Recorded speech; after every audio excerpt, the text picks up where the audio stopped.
Portanto, agora nenhuma condenação há para os que estão em Cristo Jesus, que não andam segundo a carne, mas segundo o Espírito. Porque a lei do Espírito de vida em Cristo Jesus me livrou da lei do pecado e da morte. Porquanto que era impossível a lei, visto como estava enferma pela carne, Deus, enviando seu Filho em semelhança da carne do pecado, pelo pecado condenou o pecado na carne. Para que a justiça da lei se cumprisse em nós, que não andamos segundo a carne, mas segundo o Espírito. Porque os que são segundo a carne inclinam-se para as coisas da carne, mas os que são segundo o Espírito para as coisas do Espírito. Porque a inclinação da carne é morte, mas a inclinação do Espírito é vida e paz. Porquanto a inclinação da carne é inimizade contra Deus, pois não é sujeita à lei de Deus, nem em verdade o pode ser.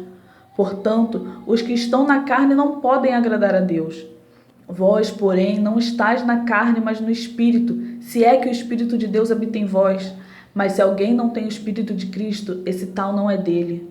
E se Cristo está em vós, o corpo, na verdade, está morto por causa do pecado, mas o Espírito vive por causa da justiça.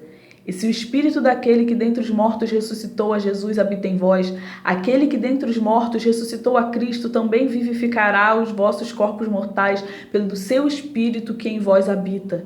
De maneira que, irmãos, somos devedores, não à carne para viver segundo a carne.